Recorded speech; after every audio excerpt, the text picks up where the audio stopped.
Well, I lose count, but I do believe this is episode 4 of the Phantom Chronicles. Maybe I shouldn't number them anymore because at some point I'm definitely going to get it wrong.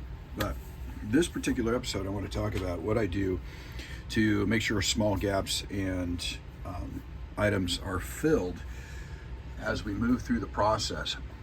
Because there's nothing wrong with addressing some of these seam items early on, so you don't have to do everything later.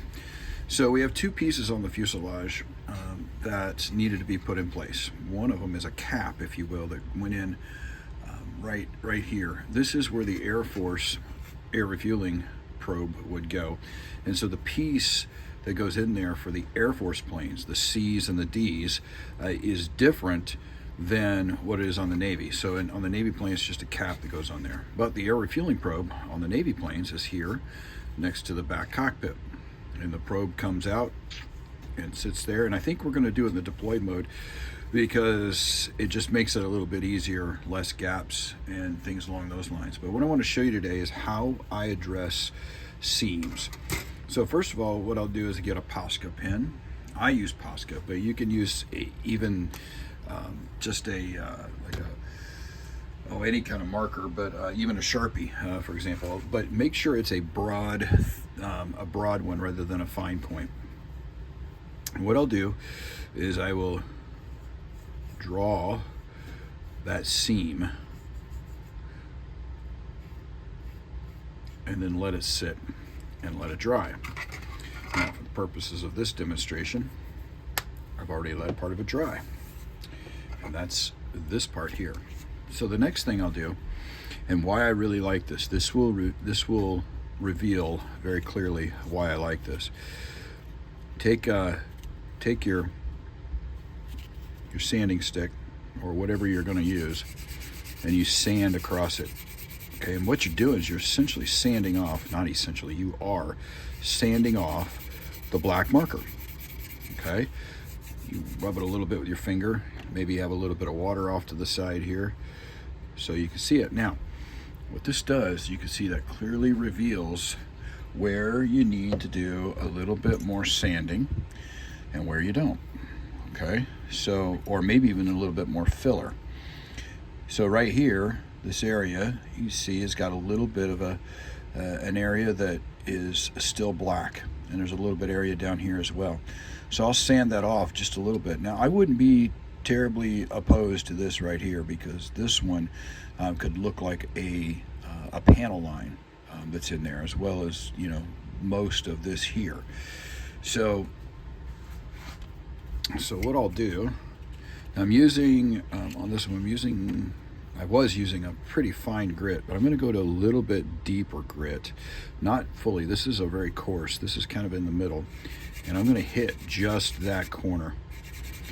And you can see, even at that, it just slowly, as the issue gets taken care of, it slowly comes into play, where it's just the line. Now, if you wanted to, you could take it all the way down so there's no black whatsoever on there, and sometimes that's what's appropriate. And then, of course, you'll just follow your regular sanding processes to smooth it all out as you iron it out. And then once you do that, what this does is it makes it so it's clearly visualizing where there's a seam problem and where you need to work on either some sort of filling or some sort of corrective action and whatnot. Now, what I'm going to do is I'm going to hit this a little bit broader brush, if you will, just to see what's going on. You see, clean that off. You see all that on the back. That's where it needs to be taken care of. Now, of course, the part where the black is gone, that's a rise, and where the black remains, it's a low spot. And so this.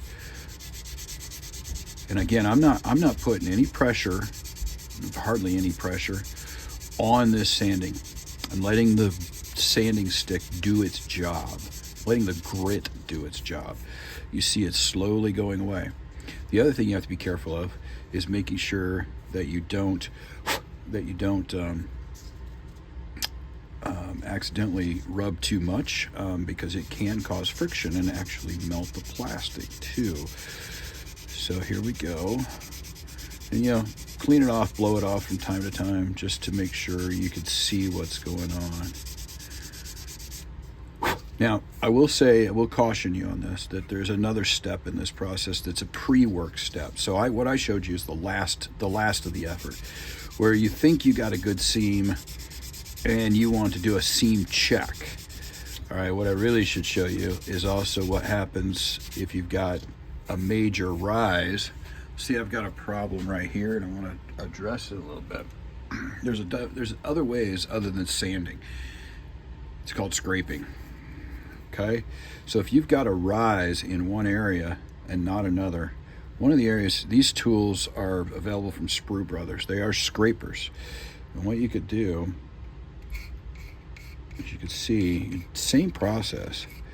You're scraping away the plastic. And again, these are light strokes on here.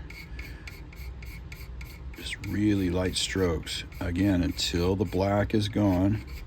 But don't overdo it, because if the black isn't going away, like if there's some spots in there and the black's not going away, then you may have to add some additional filler. Now, what I do when I'm using a scraper is I come from the high side to the low side. So this right here, you see there's a little bit of black there. So I'm going to come from the high side, scraping off the high side to the low side, like this. And there, it's starting to go away.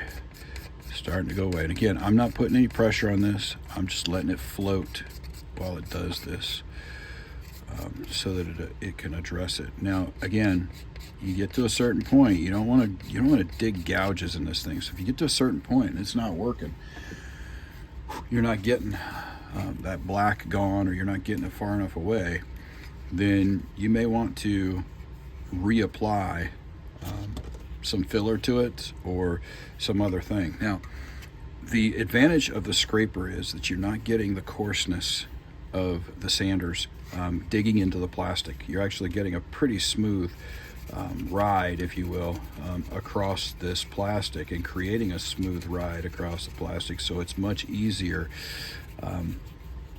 much easier when it's time to do the final aspect of it. So I got a little bit more work to do on this. That has to dry, but it takes, I don't know, 10 minutes for it to really dry. I could probably start hitting it right now. It's been 7 minutes, this video is, or getting right at 8 minutes. So, but you got an idea of how I scrape, and I probably should have used the scraper to begin with, because I took away some of the rivets in here, but that's all right. Anyway, Phantom Chronicles, I think number 4. Number 3, who knows? Maybe I'll just stop with the numbers and start posting them. But this one we'll call seam filling, or seam checking. We'll call it seam checking. How's that?